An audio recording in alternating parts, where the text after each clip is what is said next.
Why are aliens a thing? First, let's cover a few basics. We live on a rocky planet which orbits its parent star, the Sun, at just the right distance where it's not too hot, not too cold, otherwise known as the habitable zone, or the Goldilocks zone, as the temperature is just right. This stable orbit has been roughly the same for billions of years, which has allowed for the evolution of advanced life forms, including we humans. The idea is if it happened here, it happened elsewhere, and a lot of thoughts and possibilities would come from that, so let's get into it. The belief in extraterrestrial intelligence is deeply woven into the human psyche. Driven by ancient mythology and modern astronomical discoveries, humanity's search for alien life is rooted in the sheer scale of the universe, the evolutionary origins of life on Earth, and the tantalizing possibility that ancient human civilizations may have documented off world contact through historical accounts, superstitions, and religious beliefs. The cosmic blueprint. Why are we pretty sure they are out there? Our certainty that aliens must exist stems from a simple, elegant reality. We are here. The chemical building blocks of life, carbon, hydrogen, nitrogen, oxygen, phosphorus, and sulfur, are scattered abundantly across the universe. We know this because we can view other star systems with our telescopes and other scientific measuring devices. By analyzing their light spectrum, we see that all of these same chemicals appear to exist everywhere in the universe. No matter where we look or how far we look, it appears that everything the Earth and the Sun are made of are the same types of elements you'd find everywhere in the universe. When we consider how quickly life took root on Earth after its initial formation, the mathematics of astrobiology suggest that biology is a likely cosmic imperative, not a localized accident. In other words, wherever life can happen in the universe, it does happen. Given enough time and the proper conditions, life can become complex and perhaps, if everything plays out just right, give rise to thinking beings like humans. Astronomers have confirmed the existence of thousands of exoplanets. Those are planets that orbit suns that aren't our sun, many of which orbit within the Goldilocks zone of their sun, and at just the right distance from a star where conditions are just right for liquid water to exist. The NASA Exoplanet Catalog highlights the incredible variety and sheer number of these amazing worlds.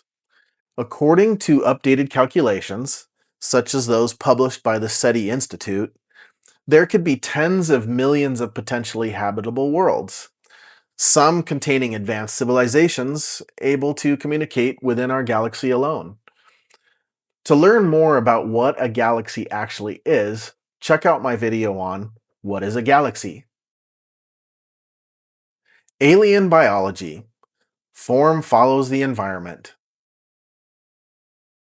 While we assume life requires carbon and liquid water to function, the environments on alien worlds appear to be vastly different from Earth's. At least three unique biospheres and atmospheric conditions would heavily influence how extraterrestrial beings look and operate. The first being gravity. A planet with higher gravity than Earth's would require its inhabitants to be denser, lower to the ground, or possess incredibly robust skeletal structures. Conversely, a low gravity world could produce towering, fragile, or even avian like species. Atmosphere and light. The type of star a planet orbits dictates its evolutionary path. For instance, many red dwarf stars are dimmer than our Sun, forcing planets to orbit much closer to maintain just the right temperature for liquid water.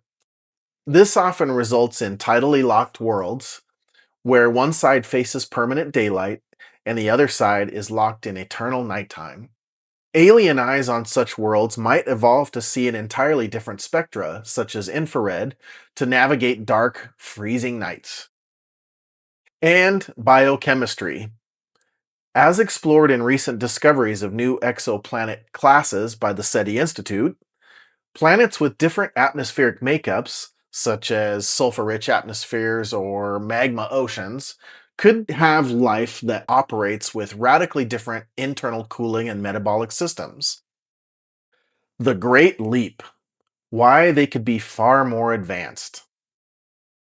If technologically advanced alien life exists, the probability that they are thousands or even millions of years more advanced than humans is staggering. Consider the age of the universe. Our solar system is roughly 4.5 billion years old, but many stars and planetary systems in our Milky Way galaxy are billions of years older than our Sun and Earth. To be able to understand the power of such civilizations, astrophysicists use the Kardashev scale, which measures a civilization's level of technological advancement based on the amount of energy that they're able to use. For example, a Type 1 civilization can harness all the energy available on their home planet. This is something that humanity is very close to achieving right now. A Type 2 civilization can harness all the energy of their host star, perhaps by surrounding it with billions of solar panels to extract all of their star's radiating energy. And a Type 3 civilization can harness the energy of an entire galaxy. I'm not entirely sure what this might look like, but I'd imagine that this level of civilization would include the ability to travel to any place within the galaxy and where most, if not all, stars are also surrounded by something like solar collectors. Given just a few million years of technological head start, an advanced alien civilization could have mastered interstellar travel and entirely bypassed the limitations of biological evolution by integrating with their technology and their artificial intelligence. Ancient encounters, the impact on early human civilization. The belief that ancient extraterrestrial beings visited Earth is rooted in historical accounts, megalithic architecture, and the sudden emergence of early civilization. Throughout human history, ancient cultures have passed down myths of star gods or extraterrestrial teachers who descended from the heavens. For instance, in ancient Sumerian tradition, there are accounts of beings often described as gods who arrived to teach humanity the fundamental arts of civilization, including agriculture, architecture, navigation, and advanced numbering systems. Across the globe, from the construction of the Egyptian pyramids to the intricate Nazca lines in Peru, some theorists argue that ancient humans lacked the tools and engineering needed to accomplish such feats without guidance.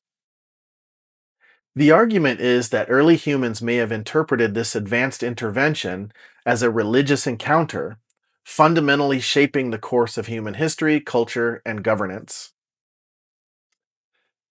As humans had no high technology to reference, remember, this is in a time where things like cars, airplanes, and computers did not exist and had never been thought of. They could not understand what advanced technology is.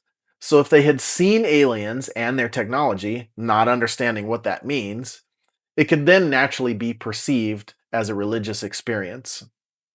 If an alien encounter occurred, any witnesses would describe what they saw through word of mouth, writings, or paintings. And again, these concepts would be interpreted by others from a religious perspective with no technology to reference because it had never existed.